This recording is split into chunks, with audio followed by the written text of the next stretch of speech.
Graça e paz, meus irmãos. Na luz da palavra, vamos discorrer mais alguns assuntos sobre o reino, né? Sobre aquilo que o Senhor tem dado como porção.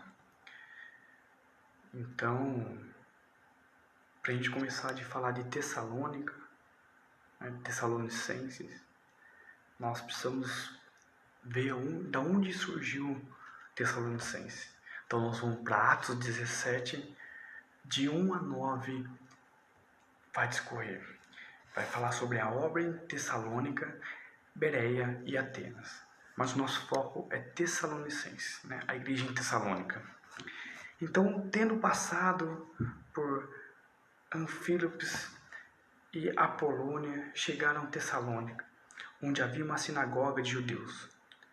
Paulo, segundo o seu costume, foi procurá-los e por 3 sábados arrasou com eles acerca das Escrituras, expondo e demonstrando ter sido necessário que Cristo padecesse e o ressurgisse dentre os mortos, e que este é o Cristo Jesus que eu vos anuncio.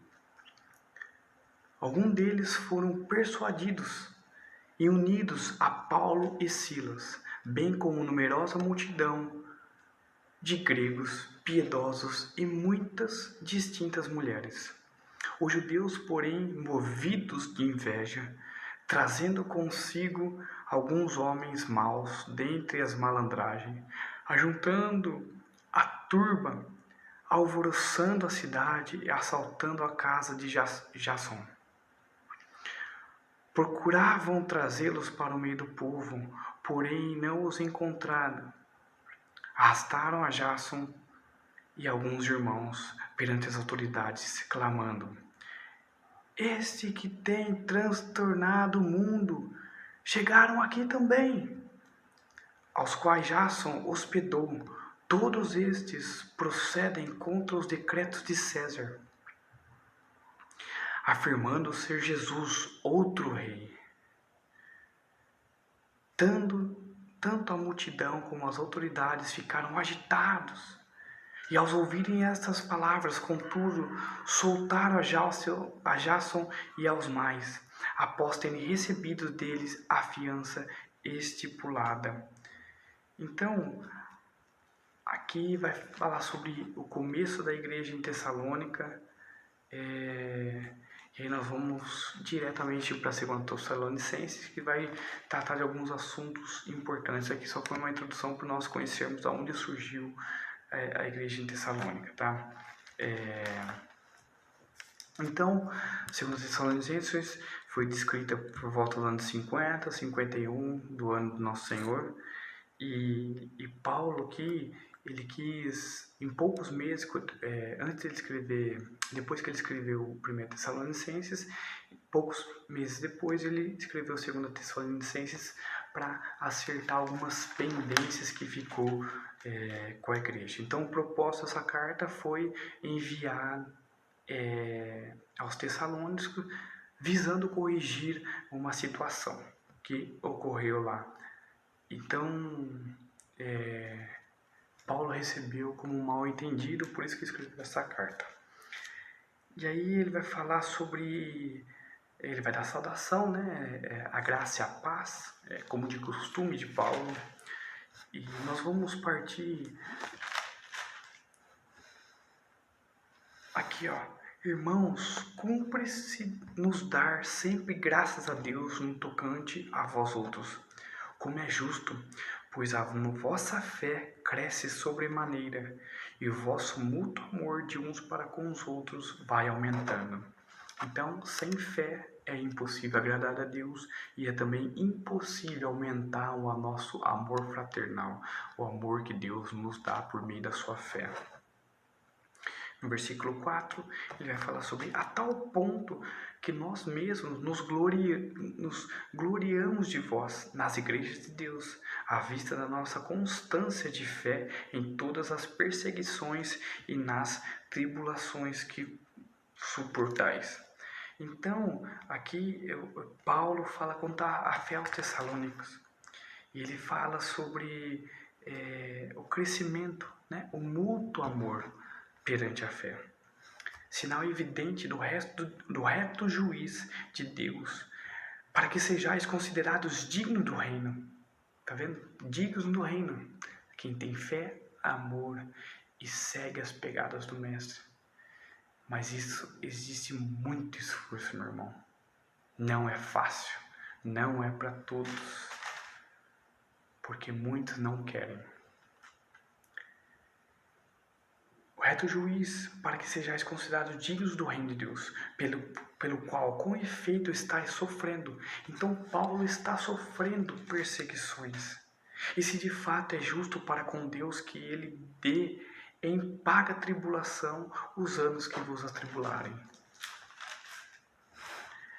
E a vós outros que sois atribulados, alívio, essa palavra alívio é quando Jesus voltar, quando Jesus descer nas nuvens. Alívio juntamente conosco, quando do céu se manifestar o Senhor Jesus com os anjos do seu poder. E em chama de fogo, tomando vingança contra os que não conhecem a Deus e contra os que não obedecem ao Evangelho de nosso Senhor Jesus Cristo. A Bíblia é bem clara, não só esse versículo, mas 1 Coríntios 3, Hebreus, Romanos, vai falar sobre tudo isso aqui, do versículo 8. Romanos 2:8, porque aqui ele vai tratar sobre aquele que não obedece ao Evangelho do Senhor Jesus. A punição e a era da graça está terminando. A punição irá continuar, né? Mas o alívio chegará para aqueles que creem nas promessas do Senhor. Avançando um pouquinho, estes sofrerão penalidade de eterna destruição, banidos da face do Senhor e da glória do seu poder, quando vier para ser glorificado nos seus santos, a ser admirado em todos os que creram naquele dia, porquanto foi criado entre vós o vosso testemunho. Aqui, quando fala naquele dia, fala que o Senhor será revelado dentro da sua volta. Por isso também não cessamos de orar, a fim de que o nome do nosso Senhor Jesus seja glorificado. Então, meus irmãos, o Senhor quer voltar, o Senhor quer cumprir, mas nós não sabemos o dia e nem a hora.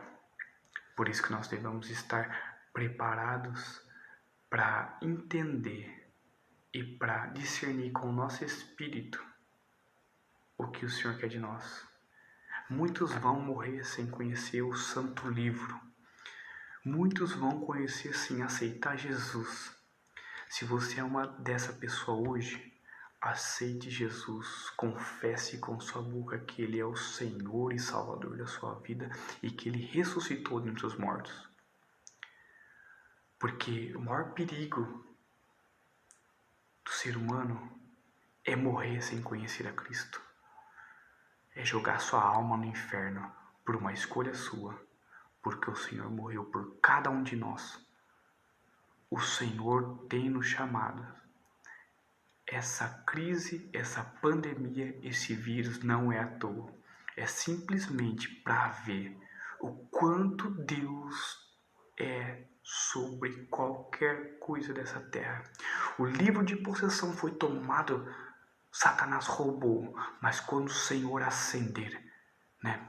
Quando o Senhor voltar, perdão, Ele ascender nos céus, vir na nuvem, resgatar a possessão desse mundo. Aí, meus irmãos, não terá mais a era da graça. Aí é o juízo de Deus. E do juízo de Deus ninguém escapa. Se você quer realmente conhecer o Senhor, tem muitos canais que falam da verdade. Escriba do Reino, Evangelho em Foco, entre outros canais. O canal do irmão Delcio Meirelles falam sobre as verdades do reino e as revelações na qual eu tenho crescido. E eu quero passar isso para os irmãos também. Que a graça e a paz de Jesus Cristo esteja contigo, meu irmão. Alguma dúvida, mande no comentário que nós iremos responder. Amém? Fiquem com Deus. Até mais.